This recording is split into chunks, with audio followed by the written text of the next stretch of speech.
I don't know if this will ever be a podcast, but I feel compelled to talk about self-pity and how deep self-pity runs within us. Or should I say, how deep self-pity runs within me. Here's the question. What's going on inside the minds of top achievers that cause them to make extraordinary breakthroughs both personally and professionally? My name is Tim Shurr, and I invite you to join me as we take a deep dive into the unconscious mind and discover how to transform your biggest dreams into a reality. Welcome to the How to Be Mesmerizing podcast.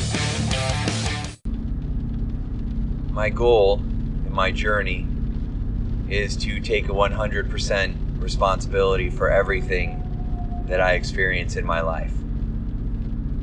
And that is something that I have run from for most of my life because it feels bad, because it feels uncomfortable, because I feel guilty or shameful.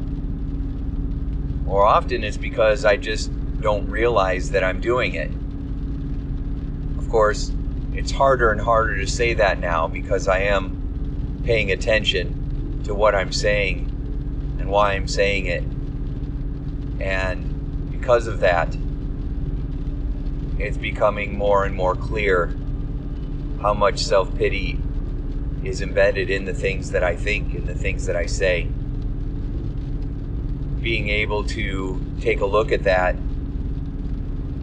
without beating up on myself or making myself feel less than is what's giving me the freedom to be able to notice and recognize it more readily. It doesn't have to take weeks or months for me to recognize this anymore. I can recognize it very quickly because I don't have the additional pain of beating up on myself for slipping into it. Now I simply recognize it and say, I'm sorry. Please forgive me. Thank you. When I'm saying I'm sorry and please forgive me, I'm saying it all at once to myself and to God. And as soon as I say, please forgive me, I then follow it with thank you, because I know that God's not holding a grudge. God understands.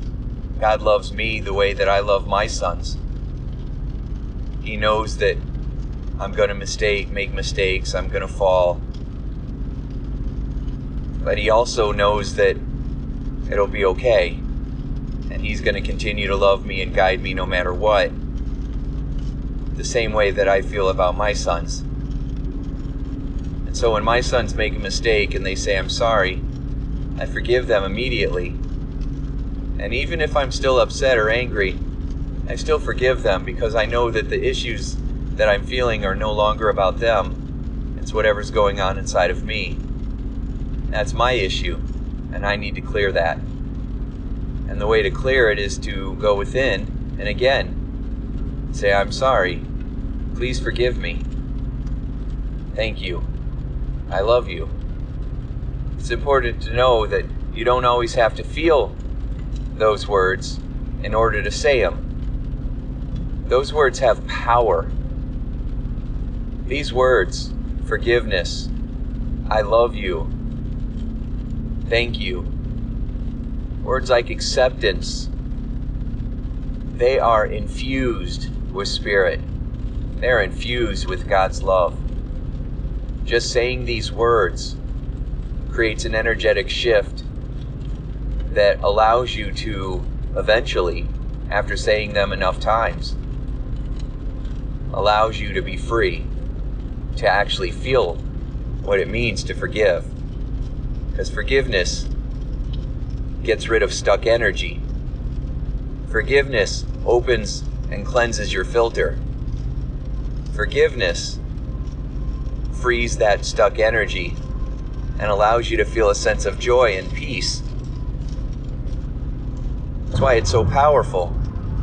When you forgive somebody, it releases you. So often we hold on to our resentments because we feel at some level that if we let them go, we could be hurt again or it lets the person that we're upset with off the hook. And yet, holding that grudge just means that we are the one holding it. It's keeping us stuck. It's keeping us imprisoned. And when we hold that energy inside of us, it just attracts similar energy around us. So not only is it like we have gotten punished the first time, but now we continue to feel punished because we ourselves are doing the punishing without even realizing it. When I was younger, I used to get picked on because I did not feel good inside, and because I felt scared, I attracted situations that would make me feel scared and not good enough. So my fear attracted the bullies.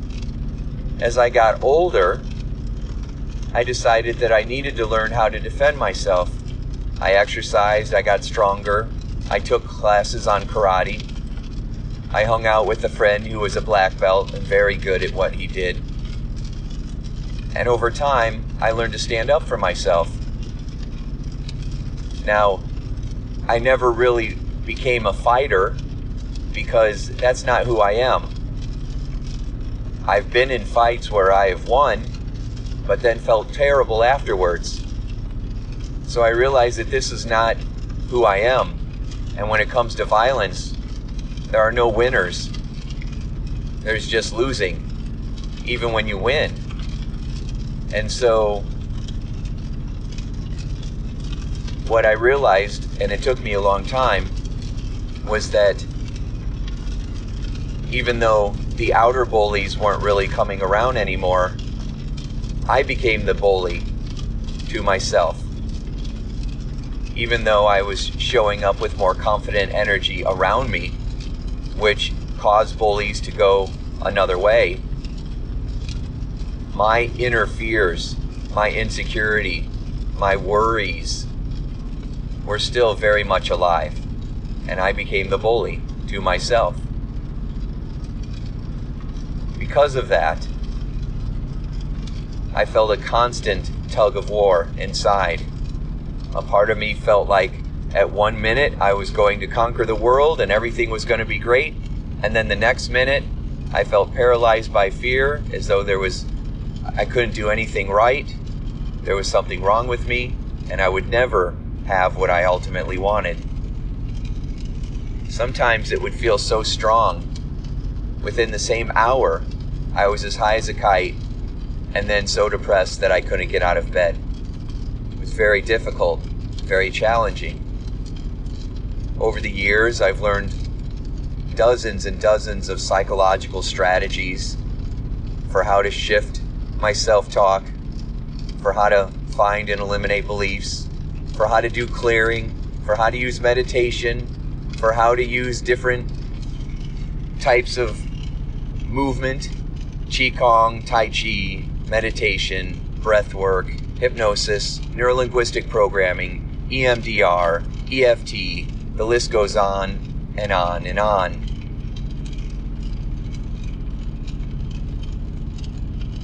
And I believe that all of it is valuable, and all of it has been preparing me for that next level of understanding, that next level of awareness.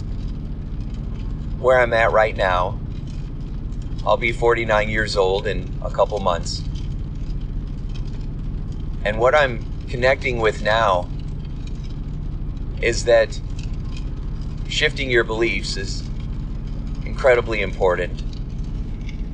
Going into that mind of yours and rescuing that child inside, upgrading the beliefs that have been holding us back, and giving ourselves a new way of approaching life is vitally important.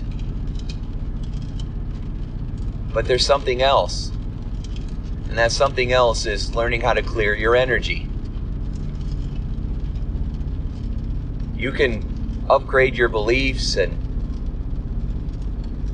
do all these things and still somehow feel like something's not quite right, like you're still feeling blocked. I've noticed that by clearing energy, those beliefs that were holding us back tend to surface.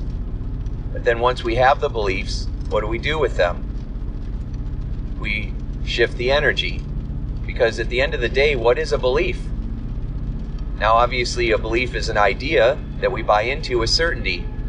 Some beliefs have higher levels of vibrating energy to them, and others have lower energy. Some will attract more of what we would say is pleasurable, and lower energy ideas attract things to us that we would say has an energy that is more painful and uncomfortable.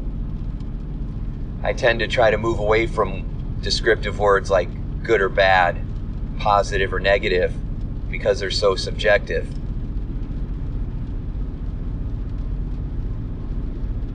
So really, what is an idea then? An idea is just an energy. It's an energy that pulsates through the synapses of our brain. But where does that energy come from? And I believe that that energy and these thoughts and these ideas all resonate from the same place. The infinite, the Alpha and the Omega, God, or whatever you believe in, or whatever word makes you feel more comforted. But I really believe that there is this infinite energy that is in all living things. It's in all that makes up the universe. Scientists will tell you that they have a theory that everything that we know came from nothing. Using mathematical forms and theories, they will tell you that the Big Bang Theory came from an explosion that created the universe. And eventually, everything will end up going back to that nothing, to what they call the 0 point. But what's beyond that 0 point? And what was happening inside of that original 0 point that caused the Big Bang? Scientists don't know. They have no idea what's beyond. And I think that that's what God is. God is what's beyond. God is what's beyond all human understanding. That infinite energy and wisdom, that intelligence that permeates through everything. And we're all a part of it. It's like being a drop of water that's a part of the ocean. At once, you're a droplet, and at the same time, you're the ocean. So sometimes people will say that you are God. And I don't think that I am God. I think that God runs through me. I am not the all-powerful, all-infinite, all-knowing. In fact, I'm not even close. But I believe that the infinite, all-powerful, all-knowing flows through me. And flows through you too. So how do we connect with this to free that blocked energy and to experience more of the love and the abundance that God freely wants us to experience? Imagine being able to have all this power and all this peace and all this joy, and it's right in front of us, but we're walking through life with our eyes closed and we don't see it. In the medical physical world, there's been a movement for a long time to try to wake people up, to try to help people become more conscious, more aware, and more intentional. These days, I see it as, in business, as emotional intelligence. They're starting to teach it more in schools. Emotional intelligence is a form of waking up, a form of owning your feelings instead of blaming others. As I listen and study the great healers that are in this world, and at any time in our world there are always great healers trying to wake up the people in their world. That's how God uses us.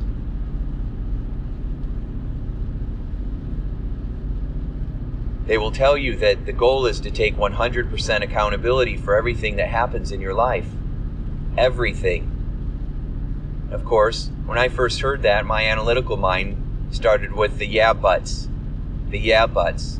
Because resistance is always the first step before a breakthrough. Resistance, confusion, breakthrough. Breaking through our fear. Breaking through our limited perceptions. Breaking through our short-sightedness, our small-mindedness. We're so afraid to take 100% responsibility because of our own insecurity and fear that we're not enough. And so it becomes easier to blame, to point fingers, especially when you've been hurt, especially when you've been wounded. Because again, in our mind, we feel like when somebody does something that hurts us, and we are angry at them, it's because we want them to take responsibility. Yet the healers of the world will tell you it's your job to take responsibility for the situation and heal it inside of you. When you heal it inside of you, you heal the world. When you keep the pain alive inside of you because you're angry at somebody else, you keep the pain alive, and the whole world feels it. Imagine the whole world is inside of you, and everything you experience is a result of what's going on inside of you. Shakespeare said, "All the world is your stage, and everyone in it are but characters in your play," I think. I hope I didn't screw that up too much. But that's what he's saying. Is everybody in your world is a part of your movie. Everyone. And the yeah buts will come in. Yeah, well, it's not my fault if somebody else acts a certain way. Why should I own their stuff? They should be responsible. True. But in this way of thinking, if they're in your world, you have to imagine in your mind that they're there for a reason, whatever the reason may be. Yeah, but what about people who are hurt badly? What about people that are tortured or raped or kidnapped or beat or horrible things happen to them? According to the healers, the answer is the same. Whatever happens to you, own it. Take 100% responsibility for it. The word responsibility means the ability to respond. We are not talking about fault or blame. We are talking about peace and love. Fault and blame, resentment and anger have a lower level energy that attract more anger, blame, resentment. I met a woman one time who said that she had been raped 7 different times. All I could do was feel bad for her at the time. My heart was breaking for her, and I couldn't understand it. My analytical mind wanted to blame her for it. My analytical mind wanted to figure out what in the world she might be doing to cause a situation like that to occur.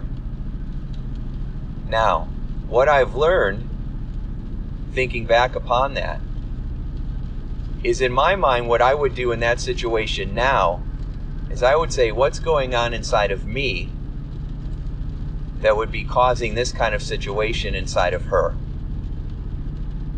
Now you might be thinking, that situation has nothing to do with you.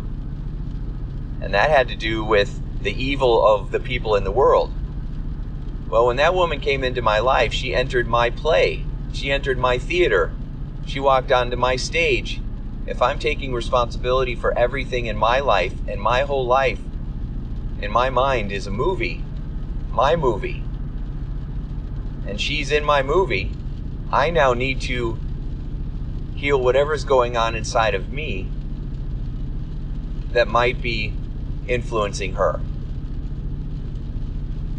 Now, this might feel really way out there and very confusing, but I will tell you that when I start shifting this energy inside of me, those around me started feeling better. And when I start shifting my energy inside of me, I feel like God can communicate more easily through me and give her ideas that will help her to cleanse her energy so that she would attract something new in her life, so that she would actually be safe because she felt safe. So, how do you do this cleansing? You use those powerful words that we've talked about before. We use forgiveness, acceptance, and love. So in my mind, I say I am so sorry for any way that I might have contributed to what this person has been experiencing. Please clean whatever is inside of me. I am truly sorry for anything that I have done or anything that I might be doing to contribute to this, both what I'm aware of and at an unconscious level. Please forgive me. I'm sorry. Thank you. I love you. I ask for forgiveness from God. I ask Him to take this energy and cleanse it and fill me with a sense of peace and a feeling of love so that I can send this peace and love into this person in front of me. And then in my mind, I send that person in front of me love. In my mind, I just say, I love you. I love you. I love you. Now I will tell you, I had a lot of issues with everything that I just said. I had a whole list of issues about every single part of it. I thought that it was a bunch of crap. I thought that it was not causing people to be accountable for their actions, that I was letting people off the hook, that there was no justice, that I was somehow being arrogant or self-deceived or narcissistic or delusional. I thought that a whole bunch of stuff, was just ridiculous. Yet, I've also learned to test it, find out, see what happens. I have been very judgmental in my life, and because of that, I am still learning not to immediately judge, but to assume the best and then find out, put things to the test and find out if my assumptions are accurate or not. And a lot of times I've discovered that my assumptions were not accurate because I could only see one small piece of the puzzle. There's an old story about 5 blind people that are standing around an elephant, and they had never seen an elephant before, so they don't know what an elephant is. And each of the 5 blind people had a part of the elephant in their hands. One of the blind people one person was holding the trunk of the elephant, felt the trunk and said, an elephant is like a snake or a garden hose. Another person was pushing against the side of the elephant and said, no, you're wrong. An elephant is like a giant wall. Yet another blind person had the elephant's tail and was feeling the fine, coarse hair at the end of the tail, saying, no, the elephant is more like a brush or like tall grass.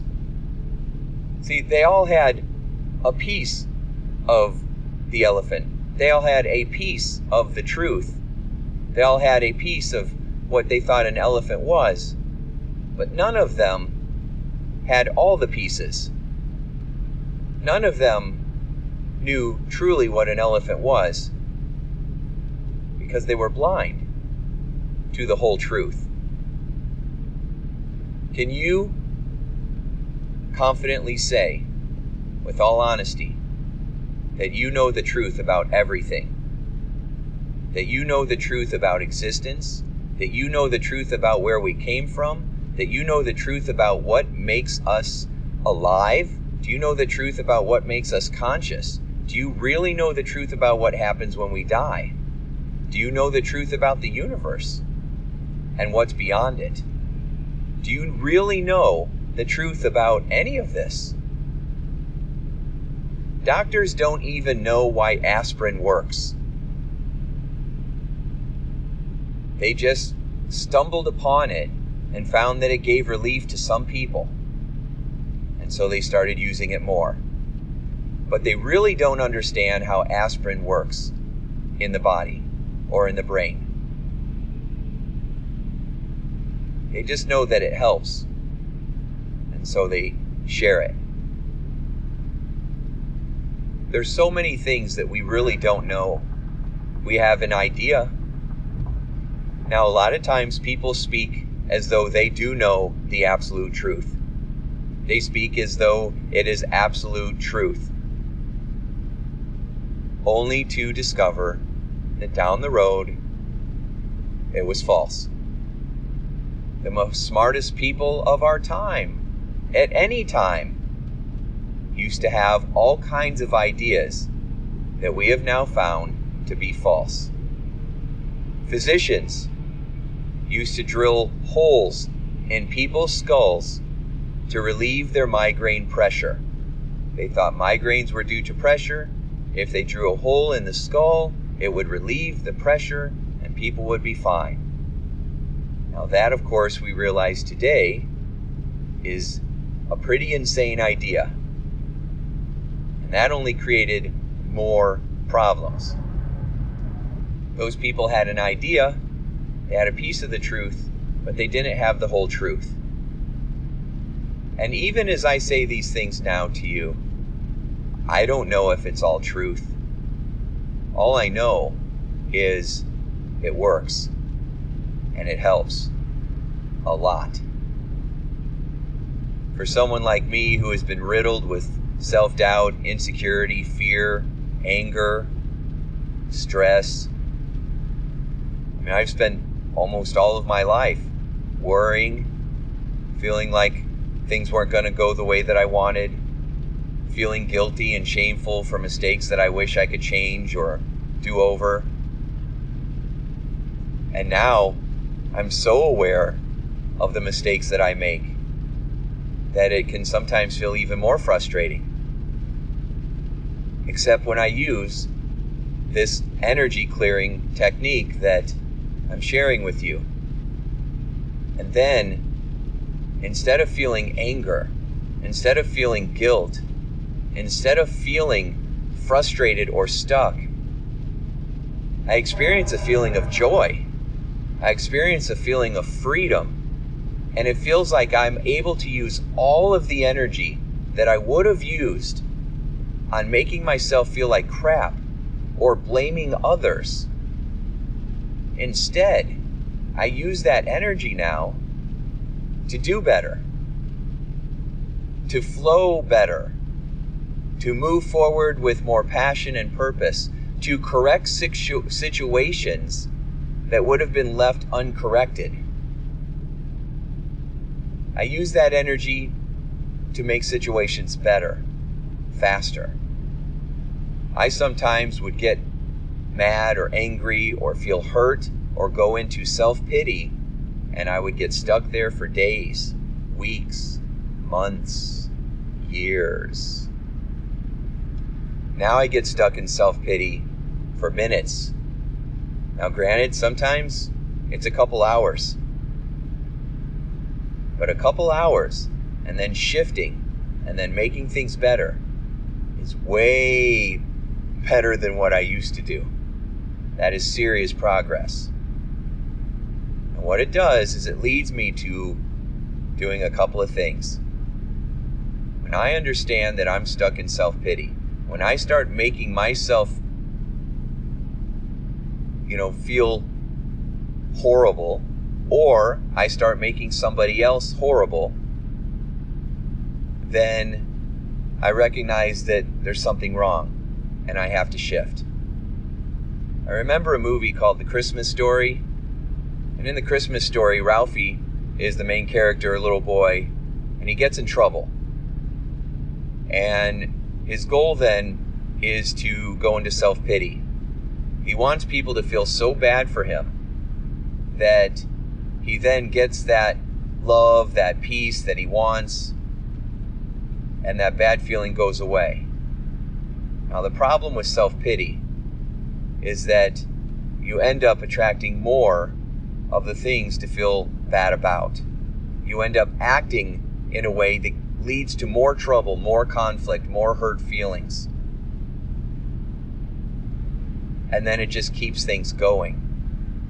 So in the story, in the movie, Ralphie imagines he had said a bad word,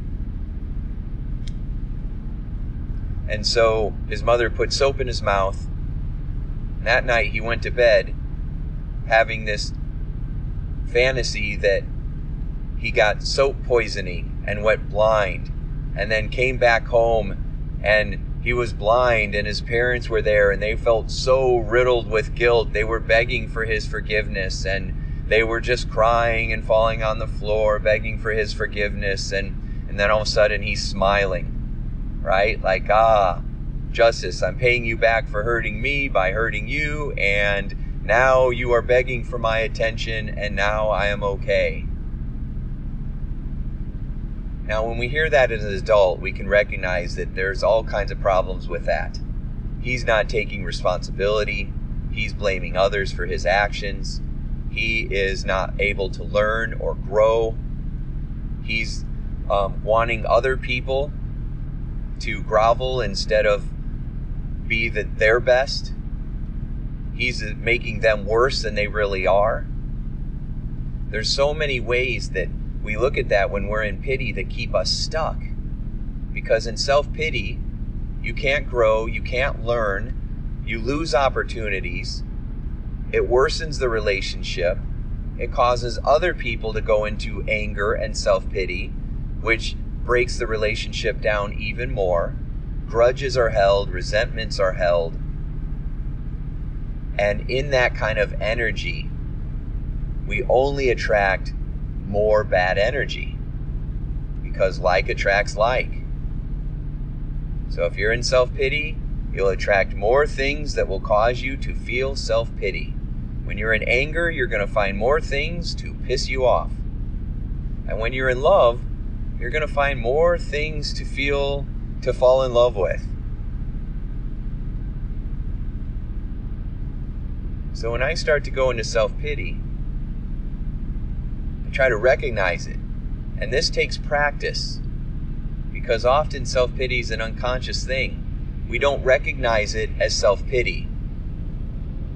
I'll recognize it inside of myself as anger, frustration. No matter what I do, it's not good enough. I'll recognize it in me suddenly making somebody else terrible, a villain, unappreciative. And even if that person is acting that way, the only way out of those feelings that leads to abundance and joy is to take full responsibility for it. I'm not saying that it is my fault that somebody else is behaving the way that they're behaving. I'm not saying that I'm responsible for their actions. What I'm saying is I'm responsible for mine. And I am going to take accountability for everything that I'm experiencing in my life, so that I have influence over everything that I experience in my life. That doesn't mean that I can control everything that happens in my life, but it does mean that I can control how I feel no matter what shows up. And at the end of the day, that's pretty powerful stuff. I heard somebody say one time that you had a magic wand, what would you wish for? And people say money or cars or relationships or power or whatever it is. But those are all external things. I heard somebody else one time say, I would wish to have the wisdom to feel happy and peace no matter what situation I'm going through. Now, I had a yeah, but about that at one time too. Yeah, but should you really feel happy and peaceful about everything that happens? Shouldn't you be mad when bad things happen? Shouldn't you be angry when injustice occurs? Shouldn't you use that anger to fight it? And hold people accountable? Well, as I continue to study and learn from the healers and the people that I feel were wise, beyond understanding, beyond human understanding, they would say, no, that's not how it works. Like Mother Teresa used to say, I will never go to an anti-war rally because the feelings that are created during an anti-war rally are too close to the feelings that cause war. She said, now I'll go to a peace rally any day of the week because as we create peace inside of ourselves, we create more peace in the world. Now that's powerful stuff. So if I get angry to combat anger, I'm just pouring gas on the fire, telling myself I'm trying to put the fire out.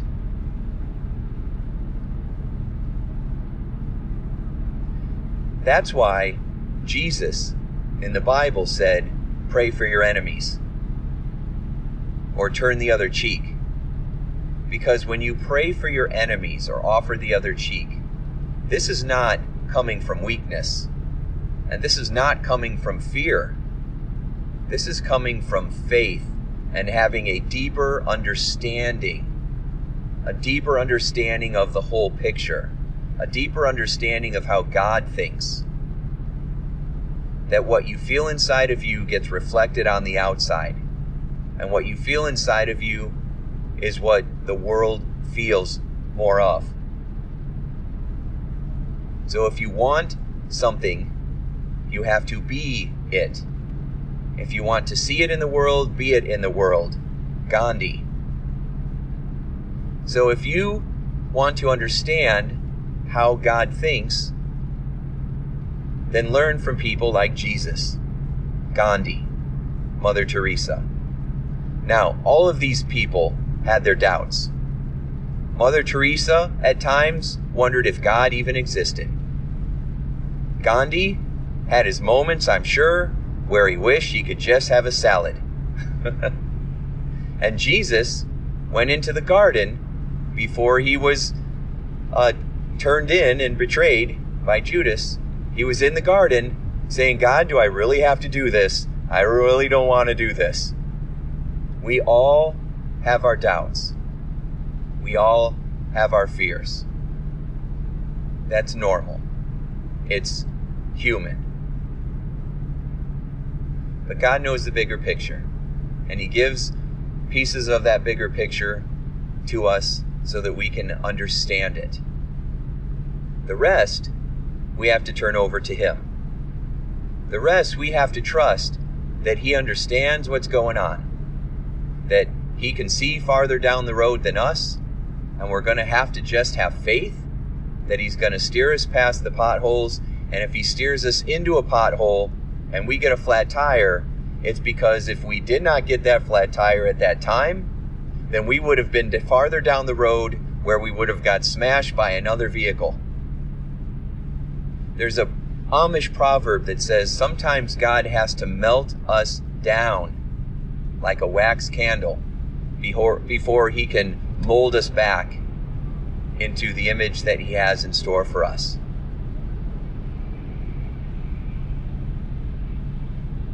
So when we go through these obstacles and when we go through this pain, the people that get through it are the ones who say, I don't understand why this happened, but I am going to own it. I'm going to take 100% responsibility for it, and I am going to forgive myself and trust that God knows what He's doing. I'm going to forgive myself for any part I might have played in having the energy. I'm going to ask God for forgiveness to heal whatever energy is inside of me that might have somehow in some way attracted this experience into my life. I'm going to pray for forgiveness and then know that I have received it, and then say thank you and I love you. And then I'm going to send forgiveness and peace and energy to the people in my life who have brought this upon me, because I know that that is the only way to free me. It really isn't about them at all. If somebody hurts you really bad, and you say, I forgive you and I love you to that person, it's not for that person. It's for you. It sets you free. It releases you. That person's consequences, that person's results, that person's experiences, they're playing a part in their play as well, and you are a character in theirs. God is using us in all kinds of ways. And God will handle that person. God will be responsible for that person. So you can turn that person and their fate and the justice that they will experience over to God. Now, people, I want you to think about this for a second. People who do heinous things, people that seem to be full of evil, do you think they're happy? Do you think they feel love? Do you think they feel a true connection to anybody?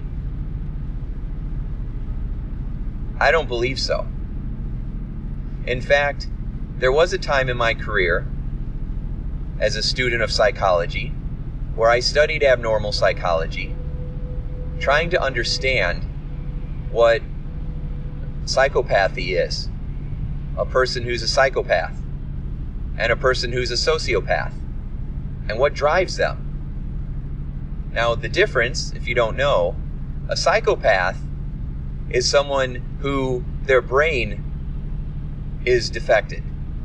They do not have empathy.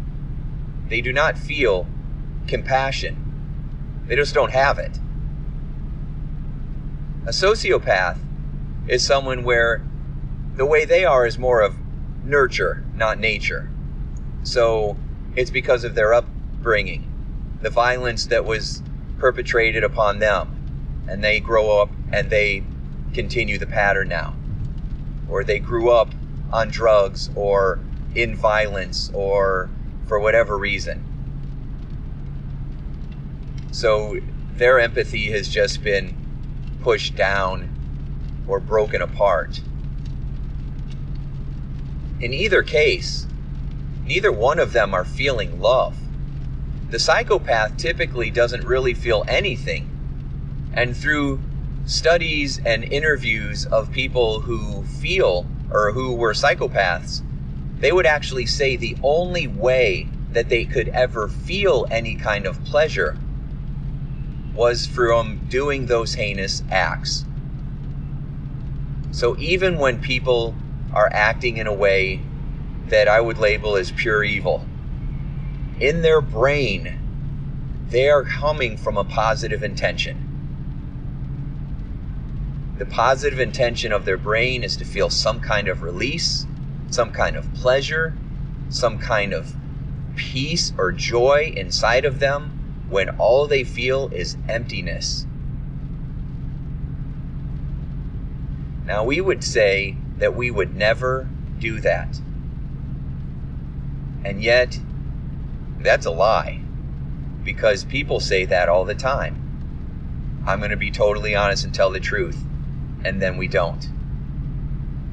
I would never steal because I am honest. But you walk out of the grocery store and you recognize they didn't ring up that paper towel and you're underneath your cart, and you just keep on going to your car, justifying that, you know what, they raised the prices with everything else, we're just calling it even. If you were starving and there was bread there and you didn't pay for it and you were starving, or your kids were starving, I bet you'd steal that bread. I would never kill anybody until somebody breaks into your house and they're about to kill someone that you love. Would you just say it's okay? Or would you try to prevent that? We tell ourselves we would never do these things or be these ways until we're in those situations. It's so easy to be pious and self-righteous and to judge others until you're in the situation. Which is why, again, the Bible says, well, I don't know if it came from the Bible, but it says don't throw rocks when you live in glass huts. Right? Don't throw rocks when you live in glass houses. That just basically means don't judge others, yes, unless you are willing to be judged as well. There's a parable where people were going to stone a woman because, and I don't even remember why. Back in the day, back at that time, 1,000 years ago, if your husband was unhappy with you, if you wanted to leave him because he had an affair on you, they could stone you to death. They could just pick up giant rocks and throw them at you enough times until you died. And they thought that was okay. There's a great example of a belief that's ridiculous, but people felt it was accurate anyway. We all have beliefs that are ridiculous. You do, I do. Our goal is to recognize them and upgrade them. But a woman was about to be stoned, and then Jesus walked up to her and kind of stood over her, and then asked the crowd, cast the first stone, those among you who have no sin. If you are ready to be judged, then go ahead and throw the first stone. And of course, people stopped because, one, nobody really talked like that in that day, but two, in that in that moment, the Lord was coming through Jesus, and they could feel his energy.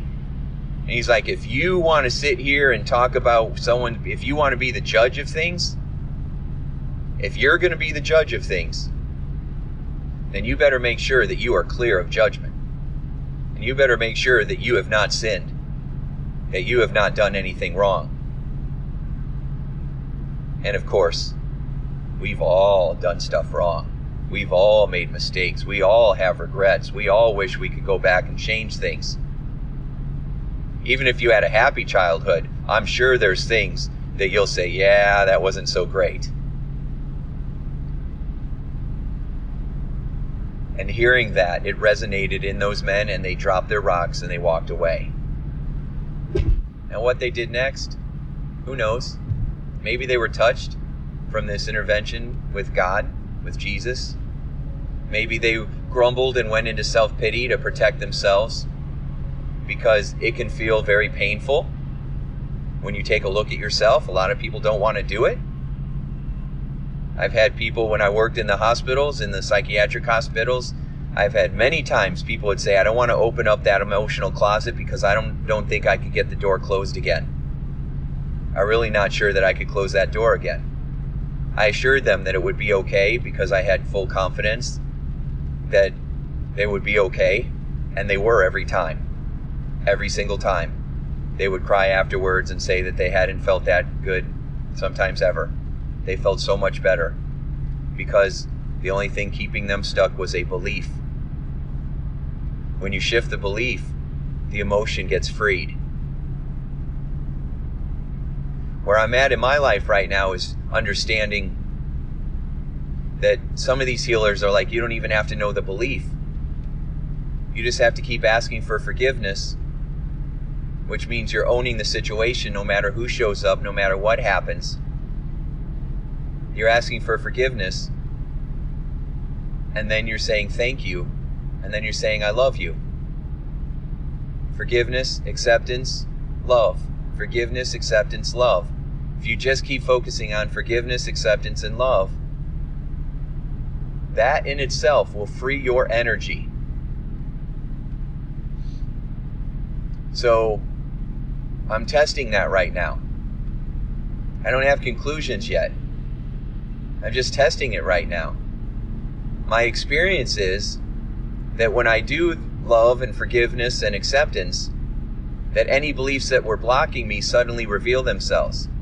The unconscious becomes conscious.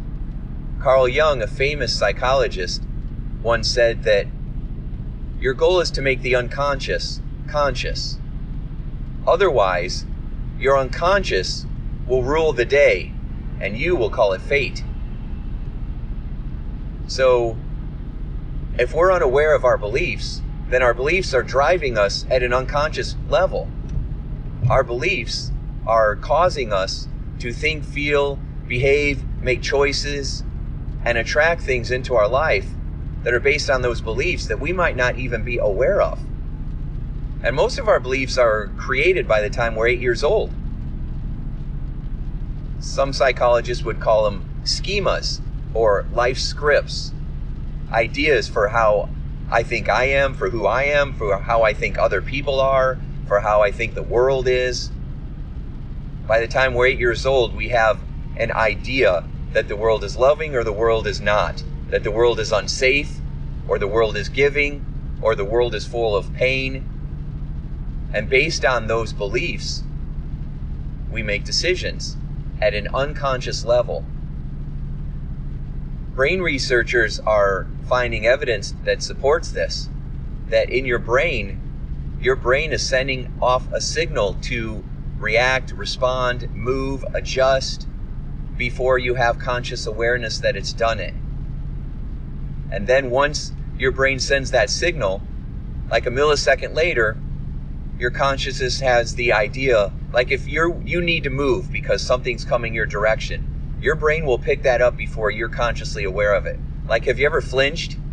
You know, something happens and you flinch, right? Or something comes towards your eyes and your eyes start to flinch or close quickly.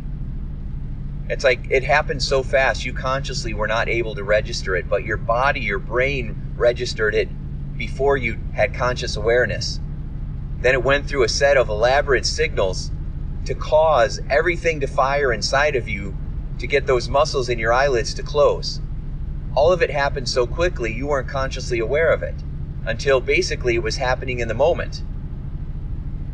Well, researchers are finding that that's happening to us all the time. We think we're conscious making all these decisions and choices when really our brain is making most of them for us. And we don't even know it. It's like we're on autopilot, which is why the healers are trying to tell us to wake up. They're trying to get us to open our spiritual eyes. Because we go through life saying, my eyes are open, but we're not seeing the truth.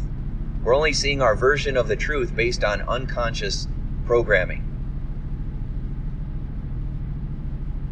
So when we take accountability for whatever's going on in our lives, this is our way of saying, hey, my eyes might not be open to this situation right now. I might not be recognizing the whole truth. God, will you help me please recognize the whole truth? Will you help me become more conscious and take ownership of this so that I can clear it? So that I know what I should be doing, so that I can be on the right path, so that I can attract the feelings that I want to experience more of by feeling them inside of me first. So that I then know what actions I'm supposed to take. And if I am taking these divine actions, I know you will clear the path for me or send obstacles in my way that will help me grow. So that no matter what shows up in my life, I know that it's an opportunity. When you live in this way,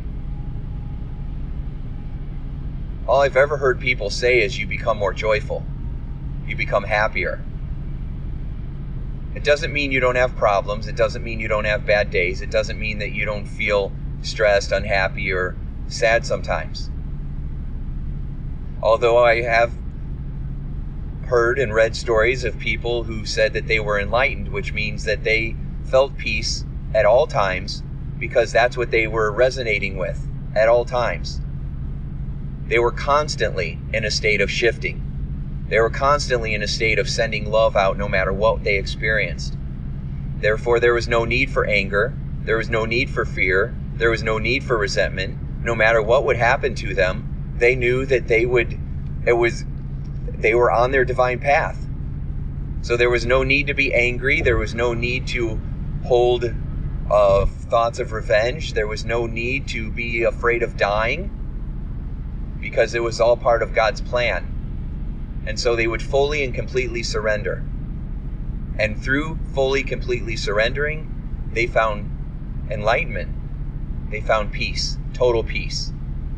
Now, of course, my analytical Western mind said, yeah, but these people are sitting in caves for 20 years. Yeah, but these people aren't married. Yeah, but these people aren't living in a capitalistic society. All of those was my resistance, my fear, my ego. My ego wants to play a different game. My ego wants to be in control. It doesn't want God to be in control. My ego has no desire for surrender, because in my brain, my ego's in my, how do I say this? It's like you have your spirit that resides inside of you, but it is you, but it isn't. Like your spirit isn't your brain. Your mind isn't your brain, yet it resides within your brain. It's like, droplets of water are in the ocean, and it's a part of the ocean, but they're also droplets of water. They're not separate, but they can sometimes have a feeling of being separate. If you take a cup of water out of the ocean, would you think of that cup of water as still being the ocean? Enlightened people would say yes. But we would say no, because it's in a cup now. Now it's a cup of water. Now it has boundaries. Now it's separate from the source. And that's what our ego does. Our ego says that we're in a big cup and we're separate from source. Or there isn't even a source. There's just us and our organic brain that's making up all this stuff so that we can feel special, or so that we don't have to feel scared that we're going to die and then it's just going to be all over. That's the ego. The ego keeps the fear, the anger, the injustice, the resentment, the revenge in play, which keeps all of our world's problems going. If everybody was feeling love towards themselves, they would then feel love towards others, and then there would be no war. But that is not the case. Now, people will say, well, even if, there's always going to be somebody that does something. Well, I remember preparing a leadership program one time, and I came across this story. Because I got contacted because somebody in the company had behaved in a way that hurt a whole bunch of people's feelings. They had spread a rumor, and there was a lot of problems with this. And two of the managers that were really entrenched in this company might be fired from the company. And this would really be something. And so the group was trying to figure out what should be done and how to handle all the emotions. And so I felt like I was directed. I asked God, what do I do? And somehow, in some way, through divine intervention, and it's funny because when I say somehow in some way, what I'm saying is God gave me the answer.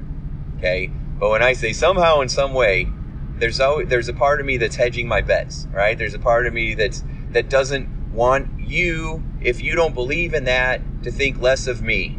Like, if you don't believe in God, I still want you to like me, so I'm going to say universe or whatever you believe in. That's me hedging my bets.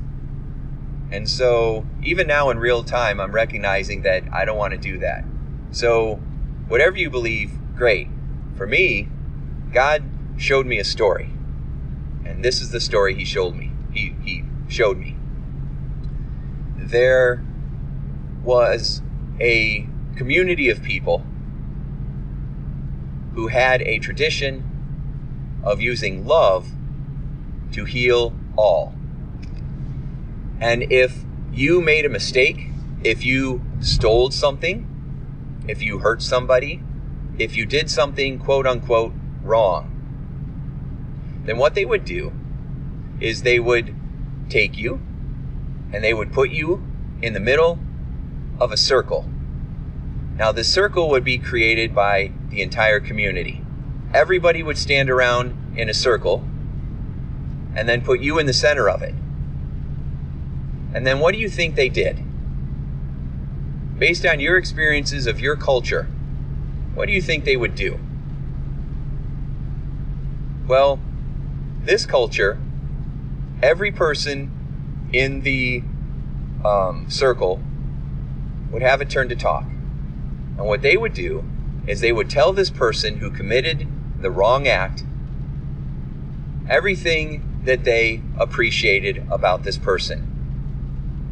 Everything that they respected about the person, everything they thought that person was worthy of, how they loved that person, how they cared about him. They saw the good in them. And every single person in that circle would take a turn telling the person in the center that they thought this person was good and loving and kind and worthy and beautiful and whole and perfect. And they would compliment this person and infuse them with every kind of positive, loving thought, feeling, and energy that they could. And you know what would happen? That person would be so infused with all of that emotion and all of that kindness that they would never do that wrong thing again. If they stole something, they would not steal again. If they hurt somebody, they would not hurt that person again. And if they did, they would apologize immediately and say they were sorry. Now, does that mean that all of a sudden everybody was perfect? No. Does it mean that they didn't have to do the circle very often? No.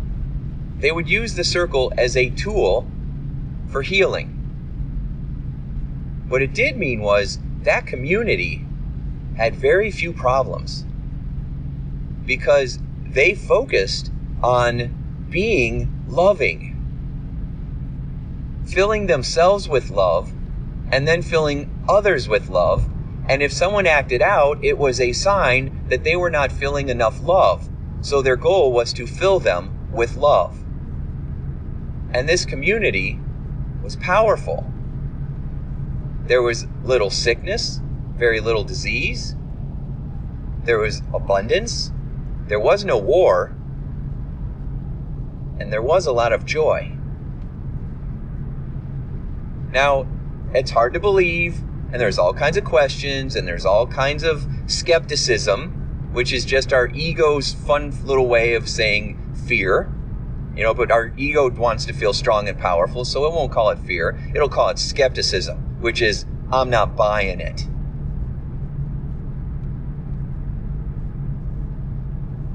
But I thought, let's test it. Let's see what happens. So I actually shared this story with the president of the company and the director of HR. And I said, this is what I want to do. And because they trusted me, they said, let's do it. So we had a meeting with the entire executive team. There's about 20 of us. We formed a circle. And we put the two managers that had gotten in trouble in the center of the circle. And one by one, We talked about how we admired them, what we appreciated about them, how we cared about them, what we were impressed about them. We filled them with love. Now, this was granted a pretty bold move because I had never done this before. I'm doing this with a group of adults in a work setting, and I really had no idea what was going to happen. What I watched and what I witnessed was incredibly moving. I saw these two men break down. I saw, instead of the anger and the defensiveness, I saw that melt away. I saw sorrow, regret, accountability, no more excuses, no more blaming, no more pointing fingers. I saw these people really own it. And it was very powerful. And everybody felt like the energy was cleared because there was so much uncomfortable energy, like an elephant in every room. It was uncomfortable. It's actually interesting how we will talk about the elephant in the room and how I use that metaphor of the elephant as everybody having a piece of the truth. When there's an elephant in the room, it just means that everybody has a piece of the truth. And we need to let go of this and grab on to knowing that God has all of the truth. We need to bring love to the situation and peace and forgiveness and gratitude. So, make a long story short, after we went around the circle, the two men just stood there and didn't even have words. Had never experienced anything like this in their entire lives. And we all just kind of came in and did one giant group hug. Now, did that make everything better forever? No. Did it make it better in that moment? Yes. It did a lot of clearing. In fact, over the next couple of months, one of the managers ended up leaving the company. And that decision was painful and uncomfortable and right. I believe that clearing the energy in that moment allowed us to be able to make the right decisions that would bring more blessings into that company as a whole. And that's what it did. Now, I'm still connected to both of those managers. One is still there, and one has a position at a different company. They are both happier. They are both more peaceful. They both learned a lot from this. They both felt that what they went through was tremendously valuable. And I still have a close relationship with both of them because of this experience. Even the person that left that company found himself going to a different company and getting in a different position that he actually enjoyed a lot more.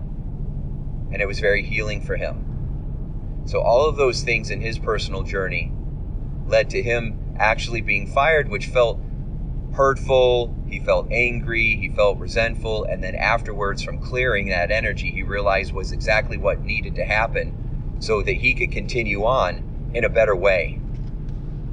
God melted him down so that he could own his stuff, and then God could start to build him back in his own image, in a better version of himself.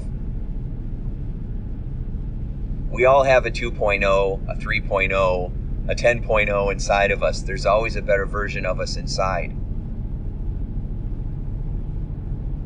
Our goal is to allow God to keep melting us down, and then to ask for forgiveness, and then to say thank you.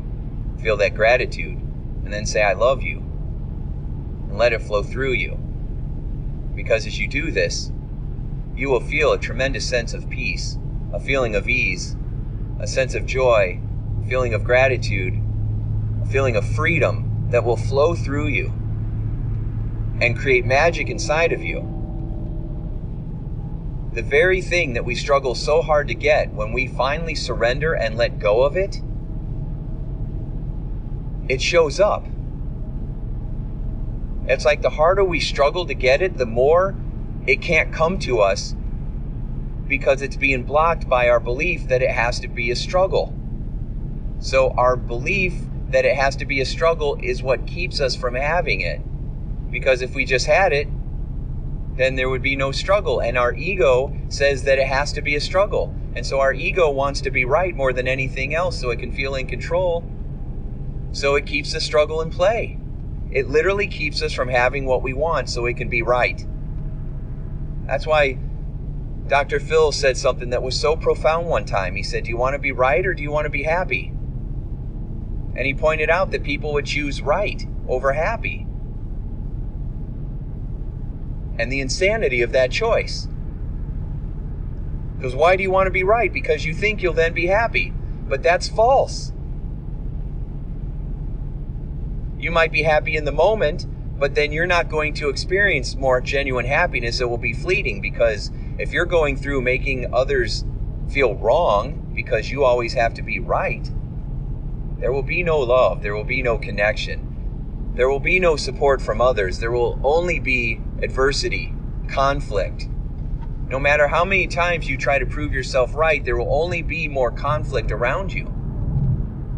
We have a president right now whose main goal is to be right no matter what. He is surrounded by conflict. And even if he is trying to do the right thing, in his mind, if he believes he is trying to do what's right and what's best for our country, which I believe he thinks is his company now. Even if he believes that he is going to make America great again, his need to be right is causing chaos everywhere. His ego's desire to be right is keeping him from accomplishing his mission. He will never be able to make America great again, in his mind, because of that block inside of him, that desire to be right at all costs, the idea that he is right and everyone else is wrong. It causes conflict. It gets mirrored back, and all he will see in his life, as long as he holds on to that, is more conflict. And it's all he knows, because he's been doing that his whole life. Imagine what he could accomplish if that was healed inside of him. So what do? The people who believe in his message, they want to be right too, and they use anger and fear and blame to try to support him, which only gives more of that back to him. It's only reflected back by more anger and finger pointing and blame. The only way to feel more peace is to create peace inside of you. If you create peace inside of you, it will be reflected back in your life. When you continue to try to be right, to protect yourself from pain, or from feeling small, or from feeling less than, or even so that you can somehow prove that the people that hurt you were wrong, it only keeps you stuck, and you'll only attract more of what you don't want into your life. The only way to make America great again is to manifest the idea and really hold it inside of you that America is already great. To hold inside of you that this world is already whole and already beautiful. That it's not less than. That it's not great. You have to believe that it already is great. And no matter what your beliefs are, you have to send love to the president. You have to send love and peace and fill his heart with God's love and God's peace. Because again, if we're going to learn from these great minds and these amazing healers who God is speaking through, they would say the president and the whole world is just a character in your play. If you don't like what's going on around you, then clean up what's going on inside of you. If you're seeing this outside of you, it must mean there's something inside of you that needs to be healed.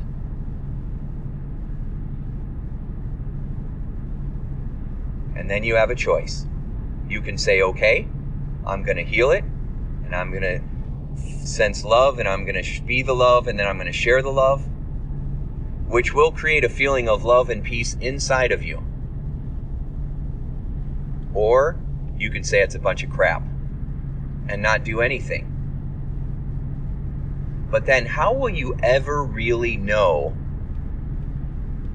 if it would have worked? The only way to really know how something is if you do it. So that's my gift, my opportunity, and my challenge for you. Take a look at everything that's going on in your movie and start owning it. Start saying whatever it is inside, whether I'm aware of it or I'm not aware of it, please forgive me. I'm sorry. Thank you. I love you. Start sending more love, more peace. You'll be amazed what that can do. How it sets you free. How it allows you to do things that can make a difference immediately. How you can use that love to ask someone for forgiveness, or it'll guide you with everything. I use love and forgiveness now to improve my relationships with everybody, to make better business decisions. I pray about my marketing plan. I pray for everything that I'm experiencing in my life, for the wisdom to understand what to do next. And the message is always the same. Ask for forgiveness. Feel gratitude. Feel love. And then share it. Send it out to everyone.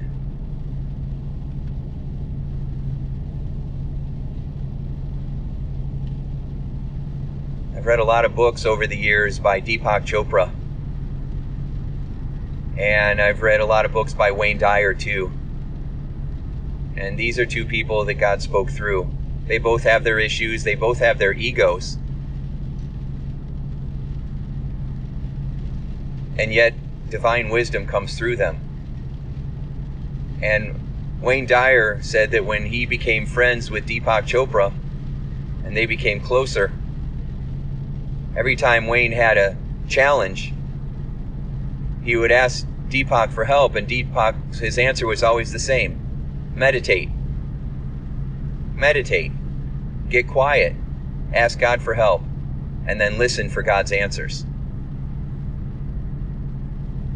And as Wayne started doing that, he started feeling more and more spiritual. Because when Dr. Wayne Dyer first started out, he was very much psychoanalytical. It was all about your Uranus zones and pulling your own strings, which were the titles of his books. As he got older and more wise, he became more spiritual. One of his last programs that I ever saw him do was there's a spiritual solution for every problem. And I think this came from his learning to meditate, learning to get quiet, learning to talk to God, and learning to get quiet enough to hear God talk back to you. And when God talks back to you, and he'll talk back to you all the time, if you just get quiet enough to listen, you'll just be amazed by the miracles that happen all the time. God talks to me all the time. It's not like he says, "Hey Tim, what's up?" Right? But I'll ask for something and then it appears. I see it. I see a sign, I see a billboard, there's so many stories. If you read my newsletters or you've listened to other podcasts, I'll tell you about, oh my gosh, you're never going to believe what happened today. Or, oh my gosh, I was asking God about something and then there it was, it just showed up. There was a sign. There was a message on a license plate, on a billboard. Somebody started a conversation. I listened to a podcast. I turn on a song on the radio. And the lyrics were answering my prayers. It happens all the time. It's just that now I'm noticing it.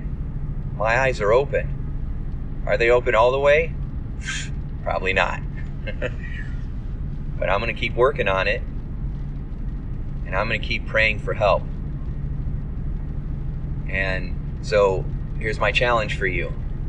No matter what you experience, no matter what's going on, keep clearing your energy. Keep asking yourself, all right, what am I doing here? What's my role in this? If I'm feeling angry, if I'm feeling hurt, if somebody did something to me, what is my role in it? How am I attracting that energy? If I had things happen to me in the past, I'm going to own all of that too. If I was hurt, if I was abused in some way, I'm going to own all of it and say, for some reason, my soul attracted all of this and I don't even know what it is. And I'm not saying this taking blame or not, or so that someone else doesn't have to be responsible. I'm just saying that I am freeing the energy inside of me and I'm asking God to help so that I can feel his peace now. So I don't have to go through my life creating and recreating painful situations because of the beliefs and the stuck energy inside of me. If you resist that, that is the ego. And then ask yourself, why would you resist healing?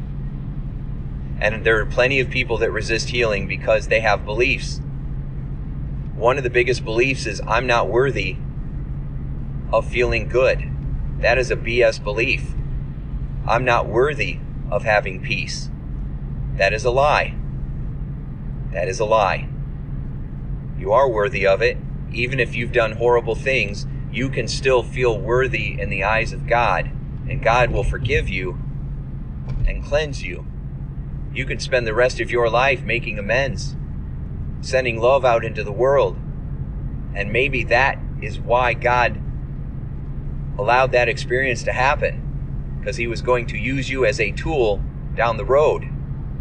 And who knows, maybe he's not going to use you as a tool for yourself down this lifetime. He's going to help you in another lifetime, but he's using you as a tool for somebody else. Like I said, I don't have the whole picture. I don't know it all. I don't understand it all. And neither do you. But I do know that this idea of taking full responsibility for everything in your life is the way to freedom. It's the way to inner peace. It's the way to feeling worthy. So many of my clients that have not felt love for themselves, after just getting them to a place where they would just say, I love you to themselves, even when they did not feel it, just getting them to say it, even when they didn't feel it, caused them to start feeling it down the road, shortly down the road. So again, that old pop culture phrase, fake it till you make it, fake it till you become it. There's so much power in that.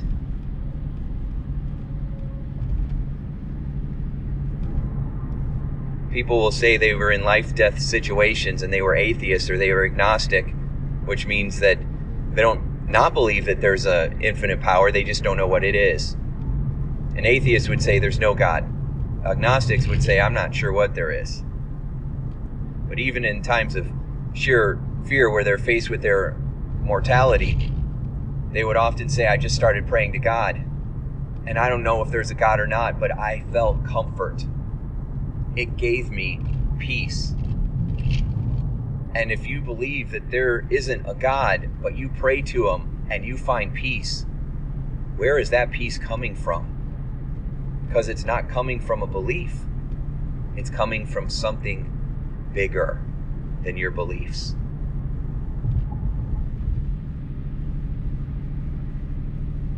So whatever you're feeling, pause, breathe through your nose, and say, I'm sorry.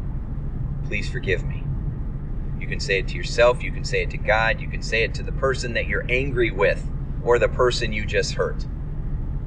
You can start by just saying it in your mind, and then perhaps you can start saying it to them. But start with you and start with God, and then let him direct you on what to do next. I'm sorry. Please forgive me. Thank you. I love you.